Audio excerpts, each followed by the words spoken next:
So if you've been playing the First Descendant, that one game with the really good storylines and plot, it's a third-person co-op looter shooter that's got pretty standard mechanics for the genre, so it's a fine game. It's built off Unreal Engine 5, so it's a gorgeous-looking game with incredible graphics. But a lot of people are feeling pretty mixed about the microtransactions and the fact that the store is priced so high for a free-to-play game. And since the game is a looter shooter, it's only PvE, so the items you can purchase aren't anything that could be considered pay-to-win. However, you can definitely purchase items that will help you progress through the game faster with XP boosts. You're able to purchase a premium battle pass, characters, character and weapon skins, and increased inventory capacity. The in-game currency is unfortunately only attainable through buying it with real-life money. You can't earn it through playing the game itself. However, you can grind to earn new characters, but it takes a really long time. There was a Steam review that said the First Descendant released with more real money purchasable items than actual gameplay mechanics. I know we're all pretty used to games that are free to play usually bringing about a lot of purchasable items in the game, but I've noticed that a lot of Korean games have always had microtransactions in them. Specifically, a lot of Korean role-playing games have a ton of microtransactions. RPGs are the most common games to have microtransactions for skins, XP boosts, and whatever else you might need in them, and Korea has been utilizing the system for a lot longer than some people remember. But why? Why are so many Korean games dominated in microtransactions and oddly predatory items? Good question. Let's dive into that. Remember MapleStory? That adorable free-to-play MMORPG that released in the US May 2005?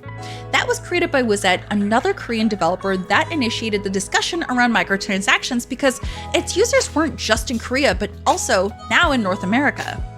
The 5 best-selling games in the United States at this time were Madden NFL 06, Pokemon Emerald, Nintendogs, Star Wars Battlefront 2, and Gran Turismo 4. None of these games had microtransactions, and instead they were just buy and play full games. However, World of Warcraft was the 8th best-selling game in the US that year after it launched in late 2004. So MapleStory and World of Warcraft are arguably the same genre, so you could compare how each did to the other around the 2005 to 2006 era when no other games were introducing microtransactions like these two were. World of Warcraft launched with the requirement of needing a subscription fee to play, while MapleStory was completely free to download and play, but allowed players to buy in-game cosmetics and enhancements with real money. MapleStory was the first real Korean game to break through to a Western audience, and thus introduced new aspects of how business could be done with gaming. MapleStory featured cosmetic items for sale, but also XP boosts, pets, inventory slots, and drop coupons, which would allow you to roll loot boxes for random items. This was the introduction of RNG and loot boxes to the gaming world that ended up taking off quite abruptly. That all started in 2005 and has just continued on since then. So microtransactions have ruled multiplayer games in Korea for quite some time. But why do Korean developers choose to go the microtransaction route so aggressively? I mean, if something brought in a ton of money for you, wouldn't you stick with it? Back in 2006, Pearl Research released a games market in Korea report and revealed that microtransactions made up for at least 50% of South Korea's $1 billion online games market.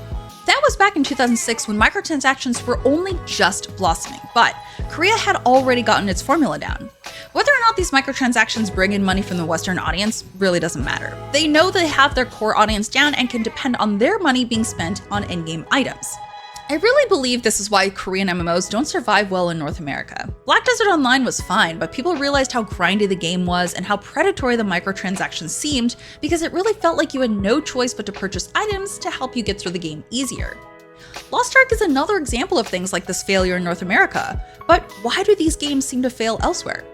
I think we have to go and look back at South Korea's gaming culture. PC bangs, or PC cafes, were really just rooms of PCs you could rent for however long to do whatever you needed with them. But PC bangs entering gaming culture really left off in 1998 when Blizzard's StarCraft captured Korean players' interests. PC bangs then became LAN centers and specialized gaming rooms that people could come to just to play games they couldn't for not owning a desktop at home. PC bangs were also an interesting source of socialization because you knew most of the people in that room were gamers and they were, for the most part, likely there for the same thing you were. However, this culture becoming so popular so quickly, just as high-speed internet was also spreading worldwide, wasn't exactly the best thing for gamers in Korea. According to Statista, 92% of Koreans use the internet. In 2002, the rate was 59.4% of the people in the country versus in 2004, where it jumped up to 70.2%. To put this further into perspective, 71% of the population played video games in 2021. There's something to be said about a culture having access to the internet and technology so early that it feeds these players not necessarily in a good way. Internet gaming disorder, or IGD, is an established condition that's officially recognized by the World Health Organization. A lot of Asian countries have more people who suffer from IGD than others, and the American Psychiatric Association found that when these people play internet games, certain pathways in their brains are triggered in the same direct and intense way that a drug addict's brain is affected by taking drugs. South Korea has had many reports of gamers failing to take care of themselves, and sometimes even dying when refusing to get up from a game to take a break. BBC reported in August 2005 on a 28-year-old Korean man who collapsed in a PC bang after playing 50 hours of StarCraft, and his death was deemed heart failure from exhaustion. In 2010, CNN reported on a Korean couple who neglected their infant daughter to keep playing games, specifically Prius Online that, ironically enough, required players to raise a magical girl. Their daughter died due to lack of food or attention. The games that dominated Korea for so long were games that required a lot of attention for long spans of time. Think about StarCraft, MapleStory, or any other MMORPG. Psychologist Professor Mark Griffiths, author of several online gambling and gambling addiction studies, stated that people liked playing MMORPGs for such long durations due to the social aspects. Griffiths said, quote, "They are the types of games that completely engross the player. They are not games you can play for 20 minutes and stop. If you're going to take it seriously, you have to spend time doing it." Korea is aware of the issues surrounding gaming and addictions, and in 2011, the Cinderella Law was passed that required games to add automatic shutdowns for children 15 or younger after midnight. While Korea definitely wants to tackle the issues of addiction and prevent people from hurting themselves or others while gaming, the bigger issue is just how much gaming has become a part of the culture. Video games are one of the biggest moneymakers for the country, and it's only expanding, with Korea becoming the largest producer of mobile games that utilizes the free-to-play microtransaction model. According to Statista, the mobile gaming market in Korea is a little under $7 billion, and over 50% of Korea's population plays mobile games.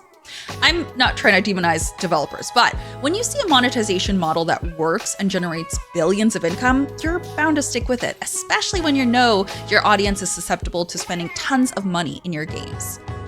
Gaming has always been huge in Korea, and microtransactions have been present just as long. Most Korean gamers do not care about the costs and just want the serotonin that comes from leveling a max character or even just playing games to escape real life. So microtransactions really don't mean a lot in Korea. It's not exactly the most uplifting thing to hear, but Korea is taking steps in trying to combat video game addictions. As for microtransactions, there was actually a Game Industry Act passed by the National Assembly in Korea in March 2023 that defines loot boxes and requires the game developers, distributors, and service providers to detail the type of loot boxes and information on the odds and probabilities of getting items publicly and easily seen. There are new laws being implemented to try and protect the people who are susceptible to buying more transactions in games, slowly but surely. As for the First Descendant, I think the microtransactions are definitely weird and overpriced, but they're not necessary by any means. Sure, some items can be bought to minimize the grind, but it's PvE, so really who gives a shit? Thanks for watching, and if someone you know is struggling with addiction, call 1-800-GAMBLER for the National Problem Gambling Helpline. Thanks for listening, and I'll see you in the next one.